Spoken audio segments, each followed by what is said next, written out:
and welcome, guys, to the Malaika Writes channel.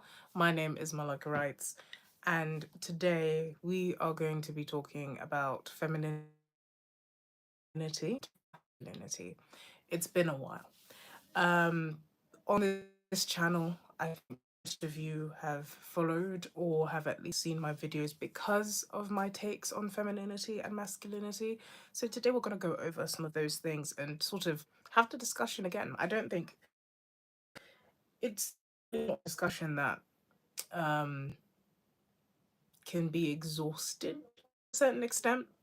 I mean, the same sort of things will come up over and over again because it's a concept that doesn't change.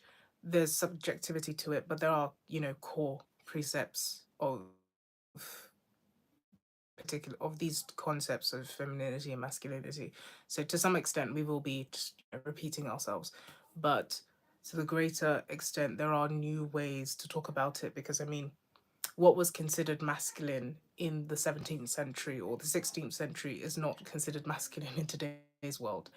So type of fashions, for example, tights were all the rage for men at one point, showing off your calves, wearing a tunic that was longer, wearing what we would call a dress. High heels were at some point worn by men. So a change in what is considered masculine and what's considered feminine. Other cultures have different interpretations of what is masculine and what is feminine. In some cultures, long hair is masculine, and in other cultures, long hair is feminine. So, and short hair is masculine and whatever it is. So, there's so many interpretations. And in order to have a sort of unifying interpretation that can apply to everyone, no matter where you are in on the globe or no matter the culture that you come from. We've got to get back to the basics of these concepts and not linger so much on on the differences between these concepts. Hi, Callum. I've remembered water because I went cycling for a long time today, and so generally just exhausted. I don't know if you and generally thirsty. So I remembered my water today, a tall glass of it. Um, but yeah, generally, if you hear any noise in the background, ignore it. I live with people. That the unfortunate consequence of living with people. You're gonna hear something in the background. So if you do, ignore it. Focus on what I'm saying generally. So thanks. Um, who is your babe? Hi, hi guys. Hi everybody. Thank you for joining the live stream. So like I was saying earlier, we're going to be talking about femininity and masculinity, the basic concepts, the things that are sort of true about these concepts throughout every single culture. So we're going to be finding commonality between all of them. And we're going to be talking about it because the channel, like I was saying earlier, garnered its following because of my discussions about these concepts. And so we're just going to refresh because I do think I've seen.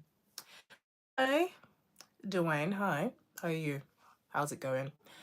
I do think these concepts are concepts that occasionally we need a refresher on them. I'm doing well, just generally battling hay fever.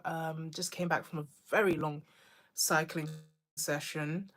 Um, and so I'm just quite out of it. But, I did say I was going to be on a live stream today. So I'm showing up, making sure I'm here. Got my cup of water, a lot of it, from the UK, for everyone who's asking. Okay, so first thing, I think we should start with masculinity because that's sort of like the the hot one, the hot topic, the one that everybody likes talking about, the one that everyone seems to have an opinion on. From the red pill space to the hyper feminist space, everybody seems to have a particular idea about where femininity and masculinity is, and they seem to have an idea about what masculinity is. Different cultures, like I've said, have different ideas of what femininity and masculinity are. In certain cultures, you have to do rituals, or you have to do certain practices in order to be considered masculine. I know that in the Orthodox Jewish community, a certain sector of the Orthodox Jewish community, there is a sort of practice where you have like the two locks that are tumbling there, and then the shaved head drawing from the Old Testament or the chapters of the Torah, and it's considered very masculine. You know, the little curls, which in some areas could be considered very feminine. So there are practices in different cultures that dictate what is masculine and what is feminine. In some cultures, as I said earlier, long hair is considered to be masculine, and for that may be for religious reasons. For example, the Sikhs do not cut their hair, and that is considered to be part of the spiritual practice. It's also because they don't cut their hair naturally. Long hair has been incorporated into the masculine fabric of that culture because of a religious practice. So many things influence what we see as masculine and what we see as feminine. And that's what makes this complex, because a lot of the times we are talking from a particular set of cultural expectations, which mean that our conversation is very pigeonholed to a particular environment and excludes everyone who doesn't come from that environment. For examples, tattoos can be seen as very masculine in Western culture. A woman with a lot of tattoos can be seen as masculine. If she dresses a bit more into what is traditionally marketed towards men, she can be seen as a stud. But in other cultures, tattoos are very feminine. You have a lot of African cultures where scarring and tattooing is part of the feminine makeup. You have a lot of Pacific Islanders who also get tattooed in certain places, the chin and the bottom lip. You know, there are also the shoulders, the buttocks, the seat, or the lower back, or the entire back, seen as very feminine, seen as a cultural expression. So all of these things get added into the discussion of what is feminine and what is masculine. And so oftentimes in these discussions, we need to talk about the specific context that we are viewing all these aspects in. Leggings or tights were very masculine during the time of Henry VIII, so 16th century. Um, and so all of these things that we now consider to be very feminine, like if you saw a guy wearing leggings, you might assume, because of the cultural context, that he would be the most masculine of men. Would that be an accurate assumption? No, because once upon a time they were very masculine. Today they're seen as more feminine. But so let's see. Are we having a conversation or really just this self-absorbed? Um, your name is very interesting. And in order for us to have a conversation, somebody has to set the premise of the conversation, which is generally how a live stream works. So, as you've offered to be my mod, I will politely decline that offer, Mr. Your name is self explanatory enough. But anyway, as I was saying, so let's answer Callum's first. Cultural norms, they range from culture to culture, but the expectations still remain. That's a very good point, because but cultural norms often dictate certain expectations. So for one thing, okay, let's just get rid of this particular person. Great. So due to different cultural norms and different cultural a different cultural makeup, certain expectations are laid upon particular genders. There, we also have to consider the biological function whenever we talk about the the roles or expectations that Yes, thank you, Callum. I do ignore them. Or now, as I've learnt to do, thanks to the last live stream, I've learnt to take them out of the chat if they say particularly vulgar things that do not contribute to the conversation. As Mr. Adolf said. But anyway, now that he's gone, we can carry on peacefully. So, because of certain cultural norms, there are different expectations. Okay, just had to person. Generally, when we see the expectation on men in the West, they that comes from a particular cultural expectation, that comes from a particular cultural norm. The reason why men in the West are given, and this is not exclusive to the West, we'll come to that, but I'm focusing on the West at the moment because most of my followers reside in the West. Um, so, because of the biblical influence on the Western civilization, a lot of the cultural mandates on specific genders come from the understanding of the Bible. So the instruction of for men to provide financially comes from an interpretation of the Bible. The instruction for women to stay at home comes from an interpretation of the Bible. I'm using interpretation just to be sort of general about it. There are specific verses for certain things, but generally they but generally okay, let's see. Yeah, you just have some people who come on the live stream just to make certain comments, but I've had to delete several people just in order to make it this far into the live stream, but this happens almost every single stream. I just tend to ignore. But anyway, like I was saying, the West has a largely biblical background, and so for that reason, the expectations on men and women come from that. Now, in the Middle East, with its Islamic background, there are certain expectations on people in that genre. Oh, thank you, Kurt. Yeah, generally, the things that you have to deal with online, but I just ignore them. But yeah, to answer your comment, which is this is rubbish, but you're allowed to have your own opinion. I think when it comes to the topic of femininity and masculinity, it can be helpful for some people. Um, just like the messaging on being an individual and just kind of throwing everything out of the window and forming your own opinion about things can be useful for some people.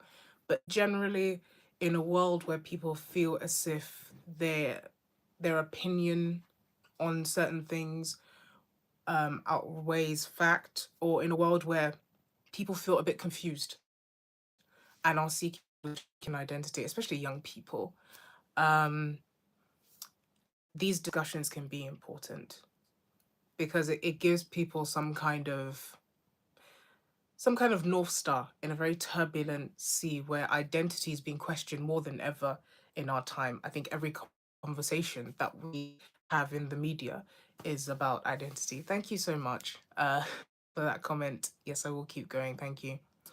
Um, so back on topic, the core sort of things about masculinity, if we have to draw all and again,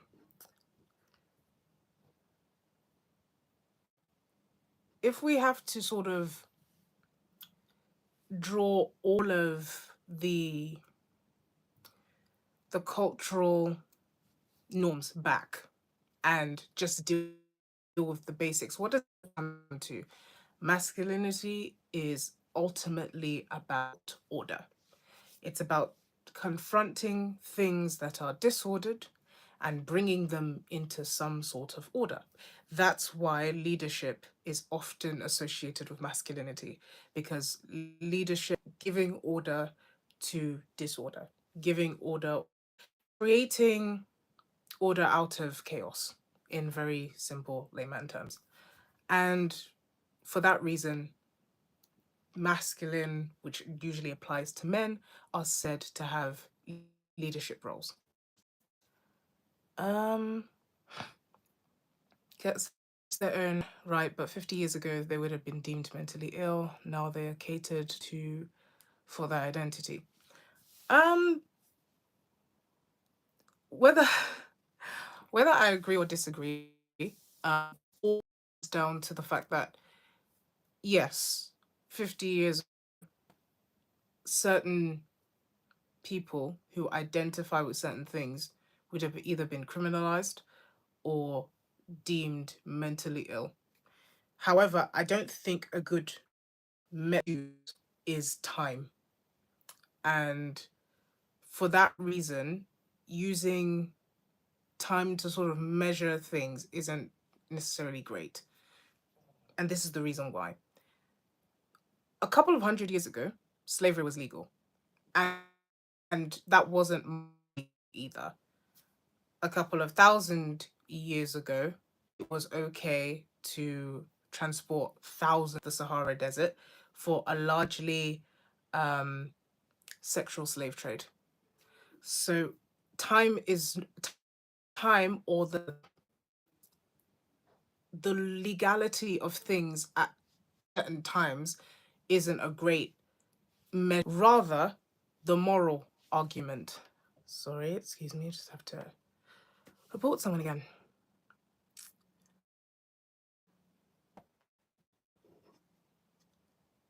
YouTube doesn't really have very good. YouTube doesn't seem to have very useful tools for getting rid of certain people, but we move on. But like I was saying, what was I saying before I was rudely interrupted by Mr. Aldolf? Um, yeah, time is not the best measure of whether something was good.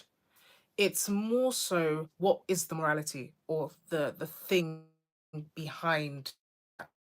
So legality is not necessarily the best way either, because several horrible things were. So the moral argument, is it better for you as a person to question certain things about society, or question certain things about your identity?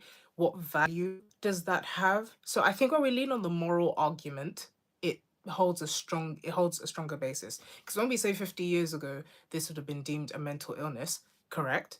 But like, how valuable is in the argument of whether this is good or bad or useful? I think useful's better. How useful is it to your self-esteem and development? She seems frazzled. Yeah, a little bit, but generally because I'm tired and dehydrated, not so much so because of the comments, because they're there all the time.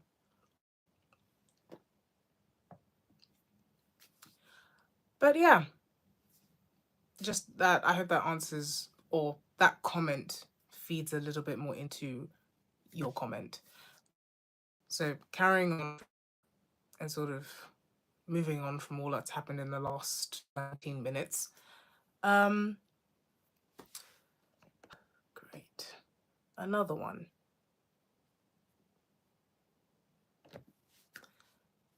Thank you. God bless you too.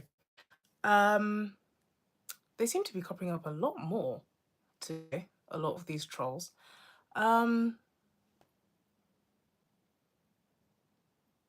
Hi, Julia. Happy birthday. And I hope that you've had a great birthday. But thank you, Callum. Thank you for your positive support. But yeah, like we were saying, hi, Squid Bear. Masculinity as a concept, we're talking about being either masculine, God bless you too, masculine or feminine. There are certain characteristics that are associated with either one because of the way that they are enacted in the world. Masculinity is, as I've said before, an outgoing force. It's action, it's taking leadership, it's doing things, it's a verb. And then femininity is more about staying. It's more about environment, a particular flourishing in a certain place, creating things. So women, obviously, there's the whole thing of creating life or facility, which is what I like to say, because I think it more accurately describes what femininity is and how it works, rather than creating. So when it comes to masculinity, as we've said before, action is, or the word that you want to take into account. So, what does this mean for your characters if you're writing, or what does this mean as a person?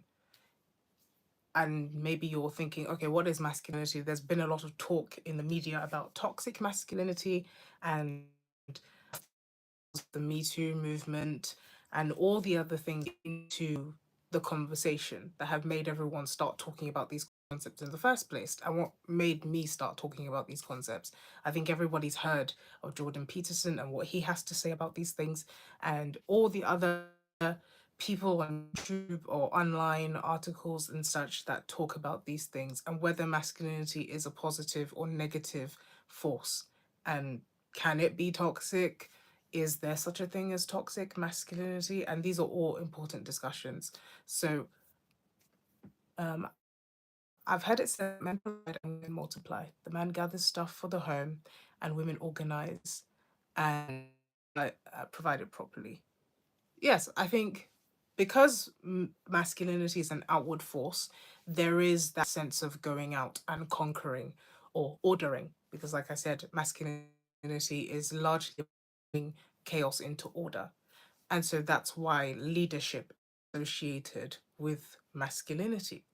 Now, there are, because that masculinity is a concept, it can be used either for or for what we if all masculinity, big word that seems so complicated, if all it means is doing, then you can certainly do bad things and you can certainly do um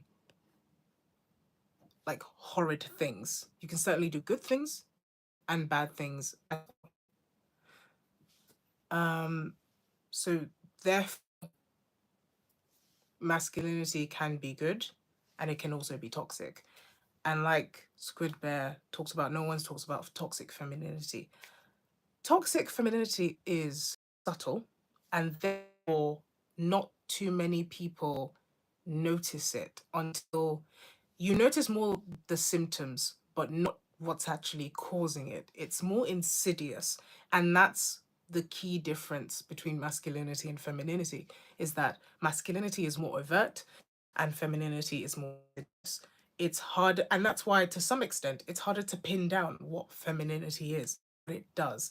And so because masculinity is so in your face, a lot of people recognize it. They recognize the strength, they recognize the leadership, they recognize go getter, they recognize the protective force and everything that comes with that. But because femininity is so insidious, it can be like, okay, but what is it? And that's what brings up this whole what do women bring to the table conversation. And that's because the nature of femininity is insidious. It's not so noticeable unless you know exactly what it is. You know, unless you have a good idea of what a feminine presence feels like, it's easy to think that it's not there, it's not doing anything, or it's not useful. And that's where a lot of this conversation comes in. Because femininity is not just softness. We can argue that softness is needed to produce an environment where people can flourish, but that's not what femininity is. Femininity is a facilitating force. So Callum says, I suppose toxic femininity is subtle because women are designed to understand emotions. Like you said in a previous live stream, men can't notice the warfare from women's use of verbal communication. It's it's not so much that that women are sort of designed to understand emotions. More so that because femininity revolves around facilitating, community is inherently tied into femininity. And so, for that reason, whenever community comes up, people come up because that's what makes up community. And because women are more people orientated, we are we have practice at being more versed in dealing with people. And so we understand more because of practice, the nuances. And that's not to say that men are not versed in dealing with people. It's that that's the orient that's where we're sort of targeted. So that's why femininity is targeted. That's where femininity is best expressed. Because of its insidious nature, often see in order to see it at its best or see it working, we tend to have to see working in a group or yeah, it's best worked in partnership. Whereas masculinity, because it's an outward yeah, this particular person, YouTube doesn't seem to have very good measure when it comes to dealing trolls. That's something that I would definitely, you know, raise up if I had the opportunity to talk to YouTube. Also, speaking of mental well-being, I saw Inside Out 2 today and it was actually really good. Emotional well-being is vital. I haven't seen it, but I have seen the posters everywhere. You know, all over buses in central London. I have seen the posters all up. So I will, if you say it's good, I'll actually, because I do think emotional well-being is very important. That's something that my parents um definitely bring up a lot, is how we are emotionally and checking in on us and stuff like that. So carrying on with the conversation, because I don't want to get too derailed before I start kind of answering questions. And I'm sorry, guys, that this particular person has been all over the live stream and sort of just interrupting the flow. Just like this. Okay, so carrying on. So because femininity is a facilitator, community, those are sort of the keywords that come up with femininity. I want to address toxic femininity in particular because I think a lot of people have a very tough time identifying what exactly toxic femininity is. But once we have the people, I always say, once you have the facts of a situation, figuring out the subjectivity of that situation is a lot easier. The fact of the matter is, femininity is a great facilitator. And so, what would a facilitator gone wrong look like? Overbearing. Instead of doing its job of knowing when to let go and being a good nest, so think of femininity as sort of a nest, instead of being a nest, a home, a thing has been fulfilled, it is able to let go, let the thing that has taken advantage of the home, of the nest. Once that thing is ready to go, instead of letting it go, it becomes suffocating. When, if you've ever seen a domesticated silk moth, because it's domesticated, it cannot get out of its cocoon easily without human involvement.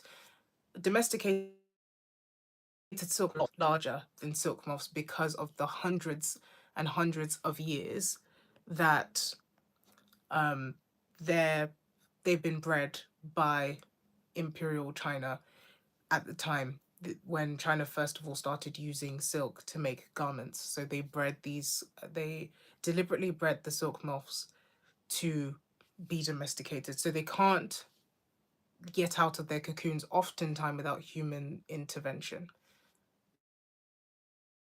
Now, femininity gone wrong looks like, where the cocoon, which is supposed to protect the silk moth and eventually let it out when it's time to go, when it's time to become a fully developed moth, when it's time to leave the cocoon, instead it traps it in and it can lead to their death. And that's what toxic femininity looks like. It becomes suffocating. It becomes the smothering mother. Think the other mother from Coraline, something that never lets go, something that is extremely instead of having a proper influence, because femininity is a facilitator that comes with influence, because environment dictates a lot of the times how you will turn out. It dictates circumstances. And so because femininity is the great facilitator, it also means that femininity comes with the power of influence. So toxic femininity is now manipulated, and that is used by a toxically feminine person to smother or further trap the person or the thing that was supposed to be nurtured by this great nest or facilitator. So that's what toxic femininity is. When a woman is just kind of shouting or I don't know, just acting in a rude way, it doesn't necessarily denote toxic femininity. It's when particular devices are being used. And just like when a man just is rude, it doesn't necessarily mean toxic masculinity, because masculinity comes with a certain sort of okay, who is this person? Now we've got another one. Um because masculinity comes with a certain set of but it comes with a certain set of characteristics. And therefore, when those characteristics are being used for a negative sort of cause, we would call that toxic masculinity. And not just when, I don't know, a masculine person or a man is being rude. So I think the terms get thrown around a lot, but generally, these are what they mean. And I hope that's helped. That distinction. I hope it's created what is happening with this live chat? Yeah, guys, this is how it can be. I just tend to remove them as they come, but this is how it can be. And the reason I try to remove them is because as the more they comment, the more your comments they get lost. Oh, the audio is cutting out. Oh, I'm sorry for that. I'm not sure how exactly, other than maybe talking a bit louder.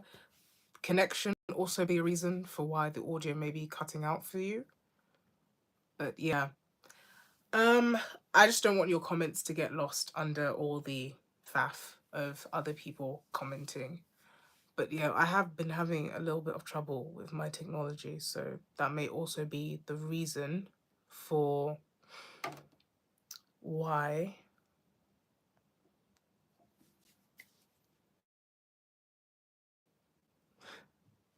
Scuba says, don't ignore these people, confront them. Um, in that case, I would have to stop talking about the topic and just spend the entire live stream confronting certain people, because they show up every live stream. I'm usually able to sort of block them, but for some reason they seem to be spamming and swarming like bots. So yeah, carrying on with our conversation. I hope Squid Bear been cleared up for you. Um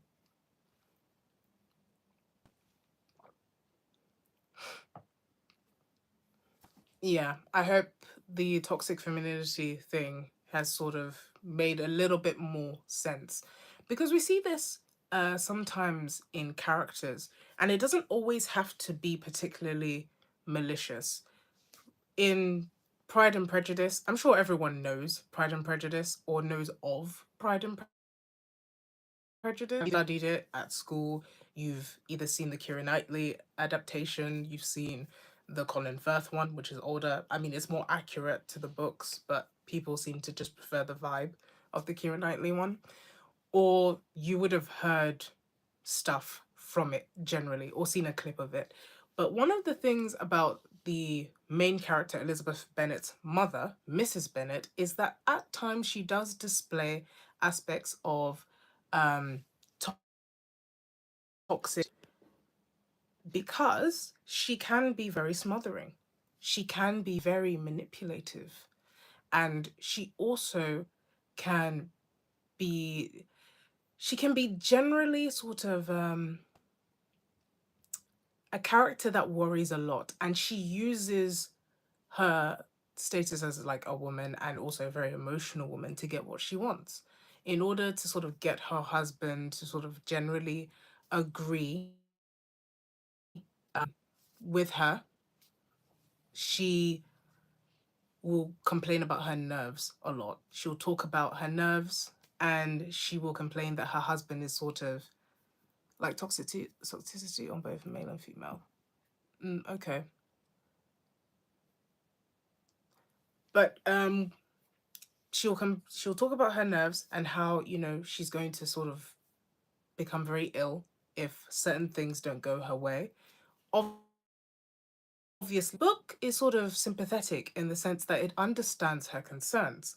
She's not being a worrywart for no reason. Her husband has no sons, meaning that his estate will go to the nearest male relative and her daughters will be left with nothing. So her urgency for her daughters to get married is what drives her to use some of these tactics.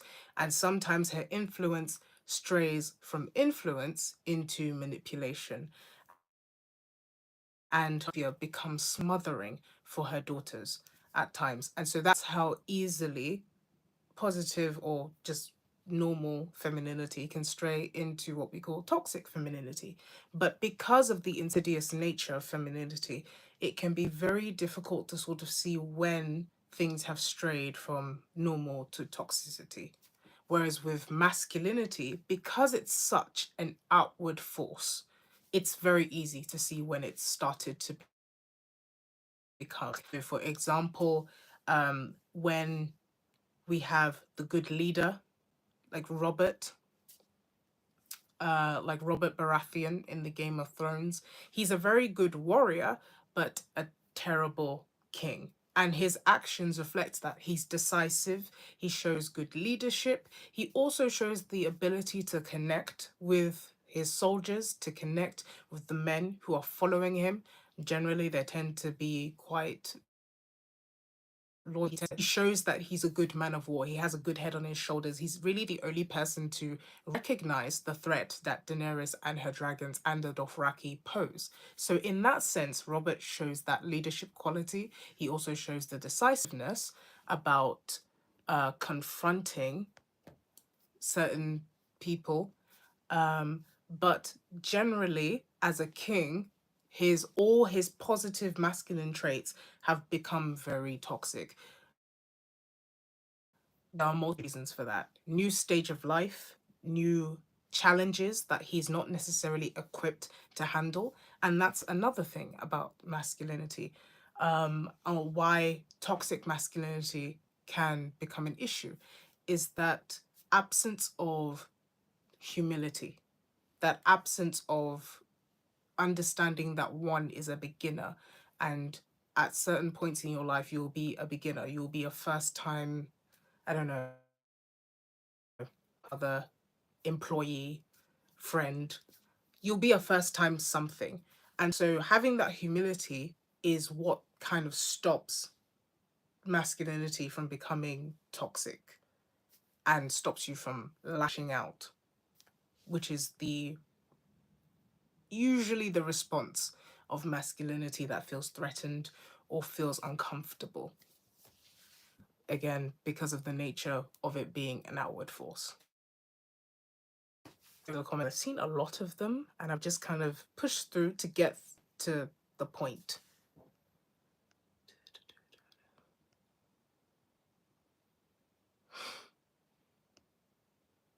there have been a lot of adaptations, but the ones that are the most popular, like Callum said, are the Keira Knightley adaptation, which I think most people hold very dear because they they added elements that people found, the hand thing, because holding somebody's hand was seen as, sort of very affectionate.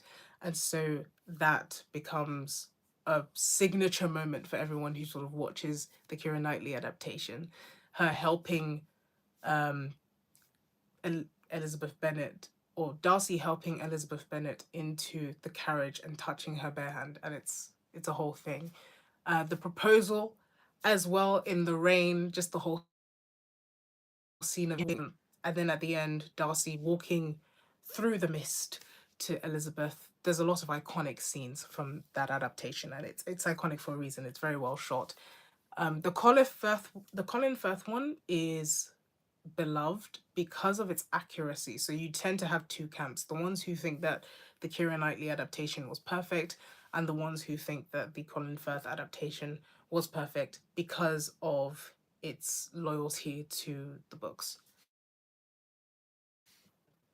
Um, Off topic, do you plan on seeing Freud's last session? I do plan on seeing it eventually, but as of right now, there are a lot of things that I'm trying to catch up on. I have my reading list, which is currently taking up a lot of my time. I also have a bunch of series that I've kind of stacked to watch. I am revisiting Xena, the Warrior Princess. Um, I loved that series growing, and I'm revisiting it and watching from season one all the way to season six, I believe, or season four. It has 4 seasons, not 6 seasons. That's another series.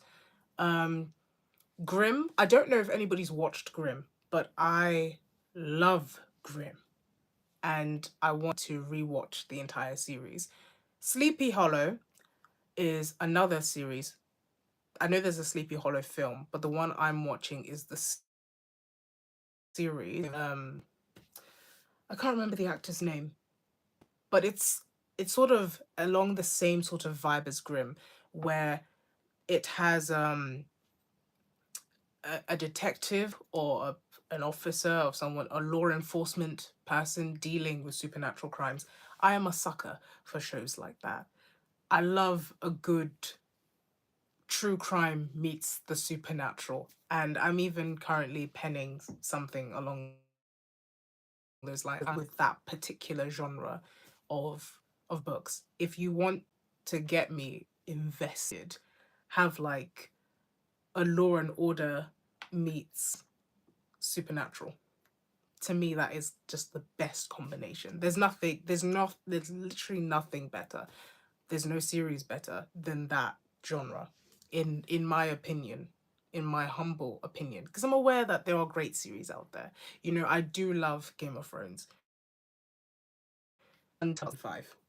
Um, I do love The House of Dragon. That's another one that is really good. Um, I love. In terms of movies and series, I don't know what it is, but I tend to just revolve around the same ones. Like I'll watch a movie and I won't really stick. One movie I did want to talk about because it fits into our toxic femininity discussion is Challengers. I don't know who on this channel, but yeah. Oh my gosh, guys, my best friend is here. Hey,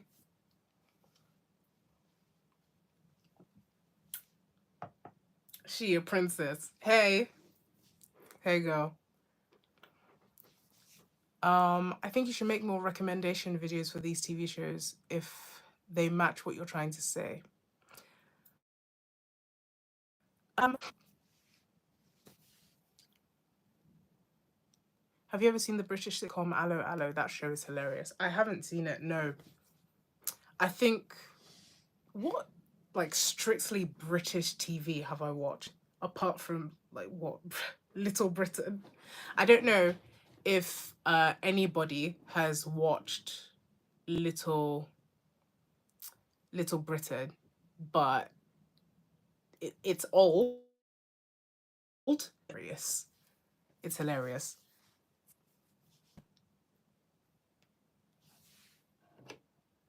Um, okay, so Squidbear asks, what girly movies, TV do you like that appeal to mostly, if not only, feminine people?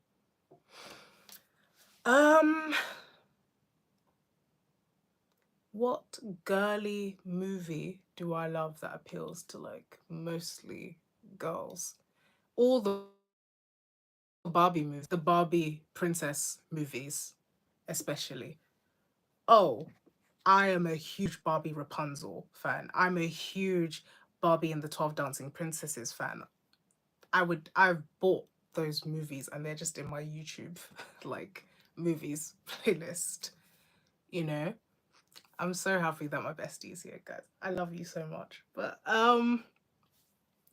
yeah, that's like the Bratz movie.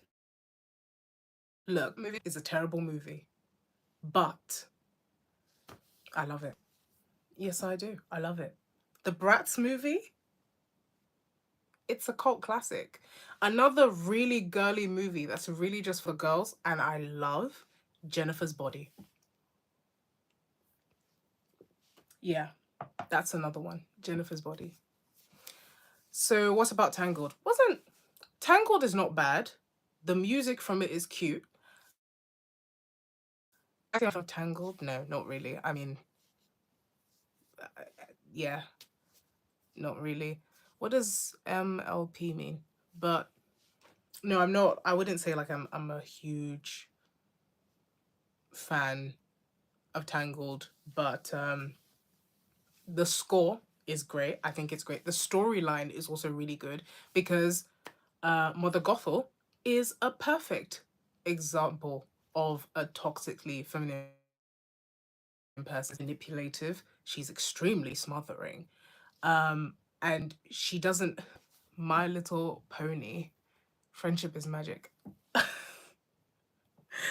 um, I watched, I watched a My Little Pony movie years ago. I can't remember what one it was, but I really liked the music. Yeah, the Magic is Friendship. That was it. I really liked the music, but I can't remember the storyline. I can kind of, you know, one of those things that you can kind of remember, but you can't really remember. So, yeah, Mother Gothel is definitely, if you want to look at what a toxic feminine person looks like in a character, Mother Gothel is one of your perfect examples. The Other Mother from Coraline is another perfect example. If you want to see a less dramatic version and perhaps a more sympathetic version, Mrs. Bennet is another one. Um, I think her name is Cynthia from Wives and Daughters by Elizabeth Gaskell. It's a classic, so maybe not too many people are familiar with it because it's not a well-known classic. It's still popular, but not as well known. But yeah, Wives and Daughters is a great story, very beautifully written. Um, but yeah, challenges. I wanted to talk about that movie because Tashi Duncan is a perfect example of what toxic femininity looks like because she is extremely manipulative.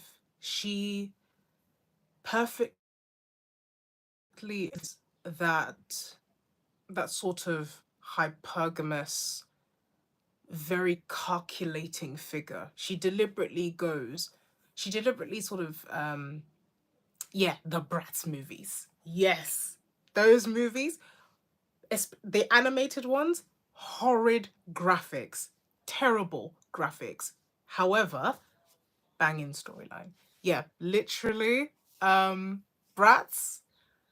That's that's where the passion for fashion came from. The Bratz. I remember. Did you have the dolls? Because I was a sucker for the dolls. But like I was saying, before, bestie, you're distracting me. But before I got distracted, but keep commenting, because but like I was saying, Tashi Duncan, I don't know who's watched challenge, but she's very calculative, and it's so subtle. It's very subtle. You know, she does certain things because the characters have to do things. She does certain things that are a bit more obvious than others, but the only thing she cares about is tennis. She doesn't care about either of these boys. She doesn't care about any of them, and they are both vying for her attention, and it's crazy. But yeah, she is very manipulative, and she's so calculated. The movie is so well done. Some people may not like it because, it's less about the sport and more about the relationship. It's how their relationship weaves in with the sport. And some people may not like that about it, but I think then you just don't like the whole movie. It was, the music was loud, but the music was fabulous because if you listen to the score outside of the movie, it's very catwalk. It very, I'm going to get stuff done, and it's great for the gym. If you're looking for any gym music from a movie, the score is just so fresh and so modern. It can be a bit loud at times when they're talking. I did feel like that was an oversight in the movie, but very captivating overall. The movie was captivating. Um, let's see.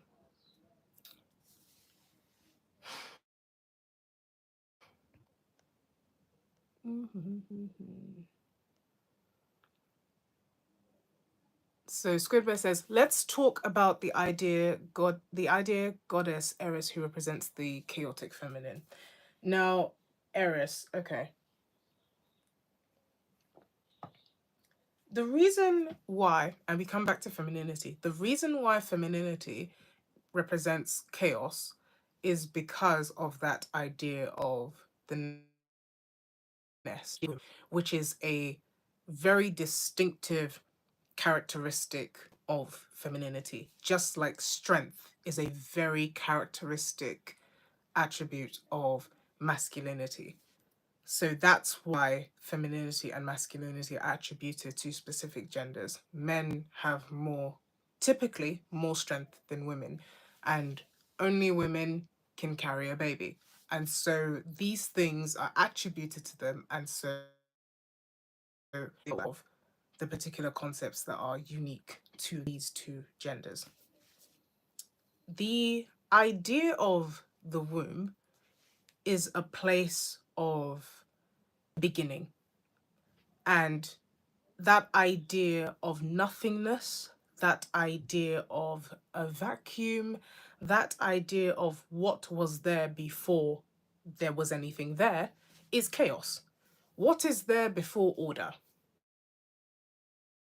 What's in the womb? There's stuff in it, and everything is brought into order by the union of the egg and the sperm. Everything sort of starts happening, life is created. The feminine sort of, or the womb, is the background or the facilitator for all of this canvas of life to start going. And so that's why, in all that chaos that comes from the ordered thing, which is the human life that is created at the end of all of it, that's why chaos is attributed to the feminine. So now that we've kind of gotten that out of the way, and um, oh, that's a great shout. Just for a moment, let me sidetrack.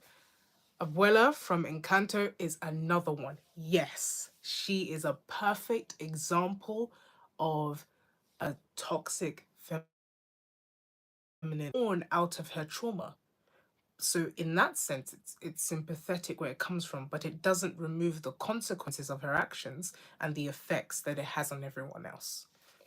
Great. And also the insidious cracking in the house that's formed as a result of her smothering her oppressive nature over the house, which stops everyone from kind of fulfilling their fullest potential, is brilliant writing. But yeah, that's a great shout. That's my bestie, but that's a great shout. Um, so going back to Eris, now that we've sort of we've answered that question, we've answered that section of the question, not the whole question, mind you. So Eris, as a as a figure in mythology, comes to upset the balance, and chaos is always knocking because outside of order, order is always outside. Order is not complete. Order is not total, especially order that is created by humans. It's never total because it's only in a small subsection. A house can only control what is within it. Like what only the things behind the four walls of the house are protected. Everything else outside is subject to the tumults of life. And so, for that reason, order created by humans is flawed and limited. But, and so masculinity is always contending with that chaos. And Eris, as a goddess or as a figure from mythology, one of her very famous myths is her coming and gifting the golden apple, which leads to, I think it was 11-year war that brought many heroes, many Greek and many Trojan heroes to their deaths and ended up with the fall of Troy. And the fall of Troy is symbolic because um, it's the fall of a civilization. And the fall of a civilization is always characterized by order giving way to chaos. Of war who's in leagues with her and considered chaotic too. Yes, because war is inherently chaotic. War is what is produced by an inability to keep the order. So, as much as we can view war as like, okay, we're striving to protect the order, but really what it is that communication has broken down, dialogue between two nations, two parties have broken down, and the order of that civilized discussion broken down, meaning we now have chaos, which is war, and all the carnage that comes of war. So war is inherently chaotic for that very reason. Um, yeah, so war being chaotic is always going to be in league with Eris, who is the goddess of chaos. Oftentimes, like if a lot of people don't know this movie because it's one of the less known movies and one of the last hand drawn, like the Fall of Gondolin, very similar. That's a good comparison. But the and yeah, Gondolin falling is Turgon's order falling to the chaos of Morgoth. It's also a failing in the ordered system because the person who reveals the location of Bays, Gondolin, and Turgon is Turgon's nephew. His name escapes me at the minute. If someone could remind me, it begins with an M. But Athena was thought to be the better war god because of her order and strategic way. Exactly. So her war is more strategy. Her war is more of fighting to return do the chaos of war and return to order, which is why she's the favored child of Zeus, who is the god of all, and therefore the supreme keeper of order. And because of that, her warfare is more favored. You can say the same thing about Galadriel. She too was a strategic leader. Yes. Um, Galadriel definitely is also a strategic leader. Um, but in a more subtle sense. Because as far as I know from the Silmarillion, Galadriel rarely leads any battle, except perhaps the one at the end of the Lord of the Rings, where Galadriel, they destroy one of with Celeborn. But I would argue that she leads that in coalition with him.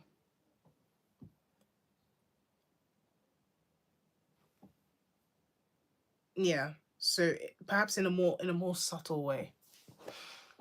Um, what's another character that I think exemplifies this? But yeah, I think we've had enough. I sort of get the point. Eris, to answer your question and to sort of talk about Eris and chaos, there's a particular reason reason why femininity is considered to be chaotic and why it's associated with chaos, whereas masculinity is associated with order. There's also a sort of natural reason as well, because in order to bring to order the chaos of the natural world, a certain amount of strength must be applied. And especially in the ancient world, before a lot of the technologies that we have today, strength was greatly prized because in order to bring into order the natural world, a lot of physical strength had to be used in order to build the pyramids, to build the empires. We see the Ghanaian Empire, the Mali Empire, in order for all of these empires to be built, also manpower had to be exerted. So for that reason, um, over the generations, strength is associated with masculinity, and strength and masculinity are associated with order because these were the things that were needed to bring the natural world into order. Now about positive masculine and feminine in Apollo and Aphrodite.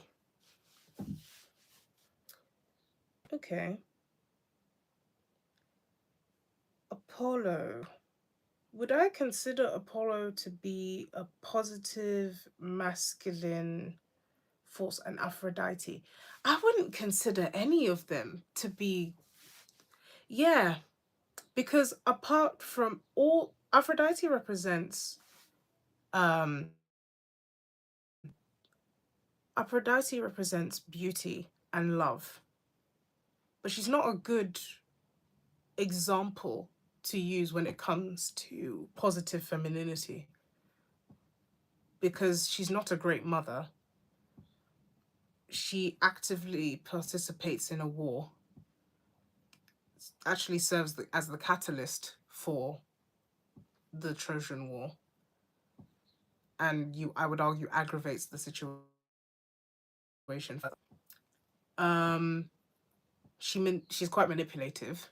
If we look at all the stories she's in, um, Zeus was the god of justice and greatly, yes, but he greatly abused that position. So a lot of the time, it's very easy to use the Greek gods to talk about negative aspects of femininity and masculinity. It's a lot harder to use them to talk about positive aspects of femininity because in a lot of the myths that we have, they are greatly flawed and oftentimes portraying negative portrayals of these concepts. So I don't Zeus, if we even had to use Zeus as like a masculine figure. Oh, see you, darling. I'll speak to you later. Thank you so much for tuning in. I love you too. Thank you so much for tuning in. Yeah. Yeah, Zeus, every time he's mentioned in myth, the guy is doing something he shouldn't be doing. Bye. But yeah, every time um just trying to make sure where there would be at least in that sentence doesn't make sense. So what are you trying to, because Zeus, yes, Zeus is a great example of a tyrannical leader, of somebody who is unable to be held accountable. And anytime that we tried, or people or the other gods try to hold him accountable, they are met with devastating consequences. Um, he's not a good leader. Now, I would say that a good of masculinity is Ned Stark, because it's mostly Christianity that brings positive roles. Generally, yeah. Generally, yeah. In examples of of masculinity and femininity, Christian figures are, or Christ is the example. But move to fiction.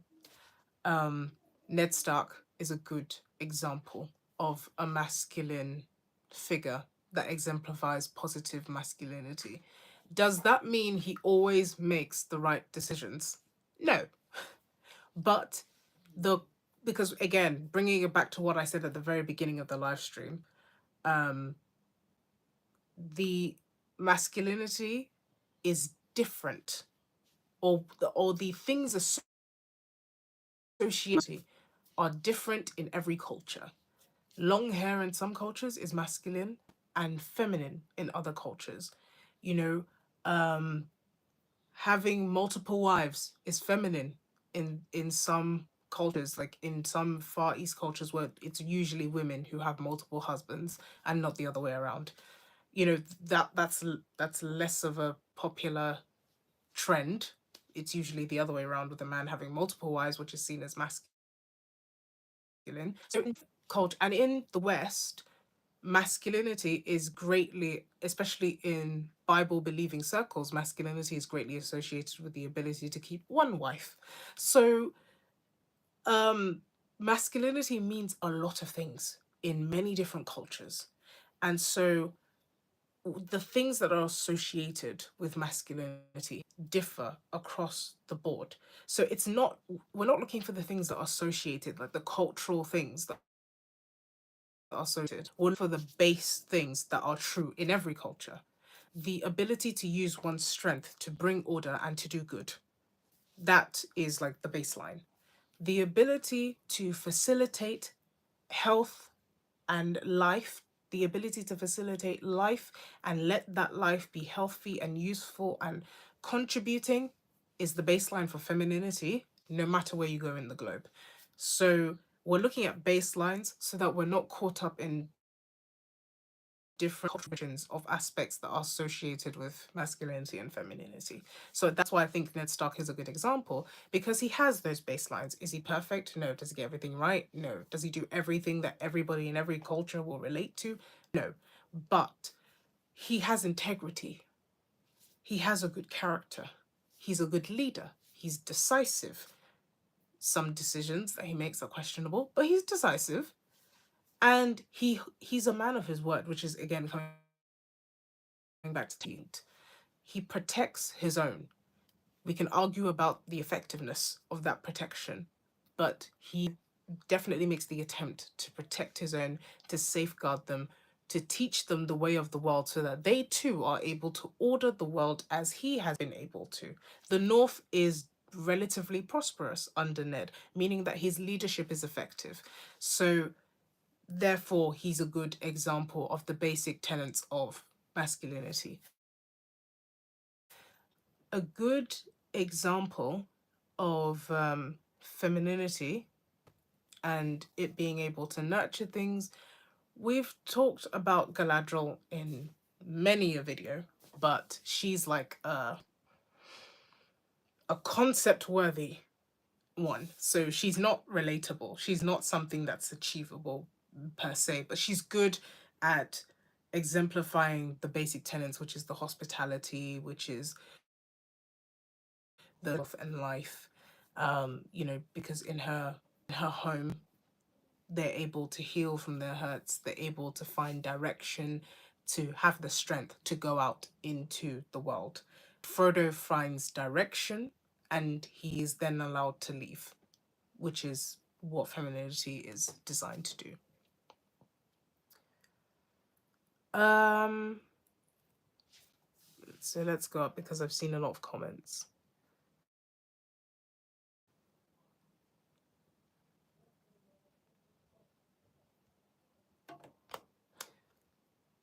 On the whole, in most cultures, the dynamics of masculinity and femininity done right remain innately secure. Um,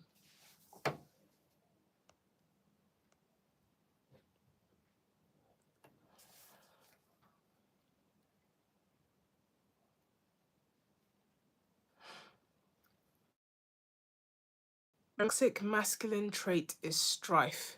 Um, why would you say that's a masculine trait? Why would you say that strife is a masculine trait?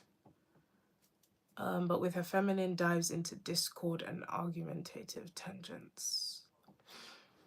Why would you divide these three things, so discord and argumentative tangents, into feminine, and what's your reasoning for that? Because I'm not so sure. Strife is more action, okay, and discord and argumentative tangents are more subtle or insidious. Strife is more assertive. Okay.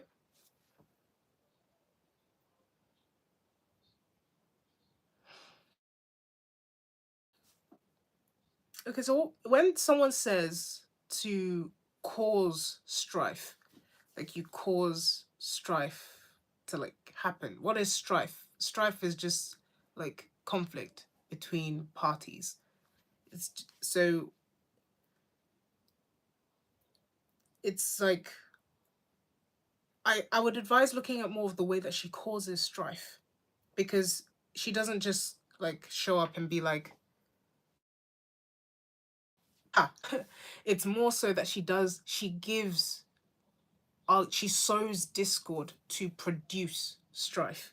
So it wouldn't be that, strife is a masculine thing in her arsenal. It's because a man can cause strife just like a woman can cause strife, but the devices that they use to cause strife are different. So it's not that strife is an attribute or something that or masculine tool. It's more so that what is she? So we could argue that the whole Trojan War situation is strife. Like she causes strife between the gods by the golden apple. How does she do that? She manipulates them. The golden apple could have been like to get her own way, regardless of whether she's right or wrong. Um, yeah, but I wouldn't say that that is manipulation. Again, we've manipulation is something that both genders utilize. It's about the way that the manipulation is administered. Like the so let's say that influence. So how do you influence someone? Influencing someone is presenting, you can present an alternative view, or you can approve of something. So Jessica says Sarah B is extremely feminine yet firm against Scar in The Lion King. Exactly. One of the things that is often overlooked in femininity is that there is an inherent strength to it. Like there is a use of force. And so this brings me to the thing I wanted to say is that these traits are not mutually exclusive to either one of them. It's more about the way in which these things are exercised. Women can exercise leadership. In order to facilitate something, there needs to be a level of order. And so if we look at our bodies, for example, a lot goes on in the womb before sperm even makes an appearance. Before sperm is ever in the equation, there is a lot of order that happens in the womb. So that should give you a sort of an idea that femininity is not devoid of order. It is not devoid of leadership. It's not devoid of just like masculinity is not devoid of its own facilitating, because in order for order to be made, something must be facilitated. So the two are not mutually exclusive. It's more so that they're more allocated to one than the other, if that makes sense. Like you can see aspects of each other in the other one. So which is what gives that, you know, there's a masculine and feminine in both men and women. When we attribute these concepts to men and women, we see traits, we see both traits from either side in men and women, because in order to get anything done, you have to do things. That because a woman is able to achieve a lot does not make her a masculine woman. So I hope that, because that's where the argument always goes. It's like a woman has achieved a lot and therefore she must be masculine, or a woman does not bow to just any man and therefore she must be masculine. That's not the case. There is an element of force, you know, in femininity, just like there is an element of softness in masculinity, because leadership is not inherently barbaric. You know, leadership is not inherently tyrannical. That's leadership gone bad. Leadership is often associated with humility. Like good leadership is often bringing oneself to the down to the person that you're leading, and it's servant leadership, like what we would call the status of the servant. To be a leader is to be of service to others. So there is an element of humility which is associated with softness, which is associated with that facilitating. In order to people, you have to create an environment that they can flourish in. You have to create a bunch of rules, a bunch of conditions that they are able to abide by and become better people. Now, the way that a masculine person would do that is different to the way that a feminine person would do that. So, a traditionally masculine take on leadership would be to create rules, create guidelines that everybody can follow, and that would be their way, that would be masculinity's way of fostering an environment that people can flourish. It's like, don't touch the electric socket so that you don't get hurt and that you live to become an adult.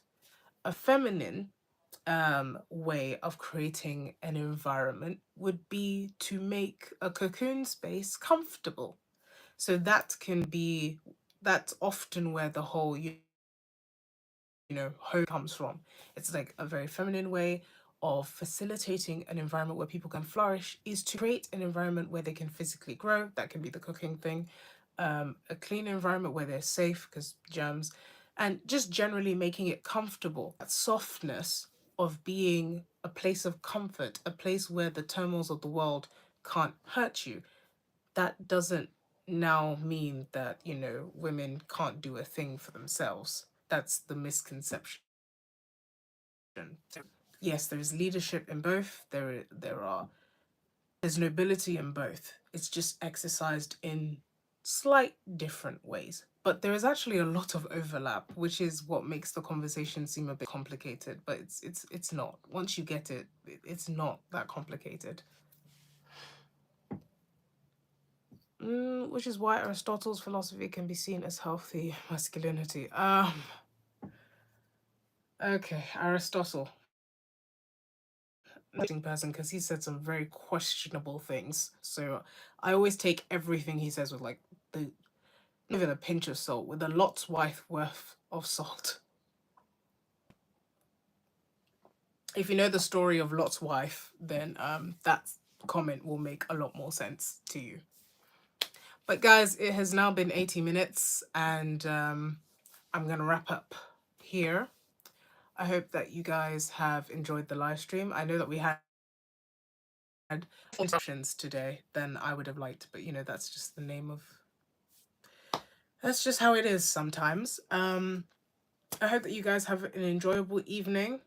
Despite the interruptions, have actually enjoyed myself. I love talking about this topic because it's interesting and there's always a lot to say. Every time I think I've exhausted the topic, there's always something more to say because there's a new conversation, there's a different angle. In the next live stream, just comment what you would like me to talk about because at the end of the day, these live streams are mostly discussions. Um, hi Henry. But yeah, so these discussions tend to be very interesting and they always give me stuff to reflect about. So I enjoy just generally having them.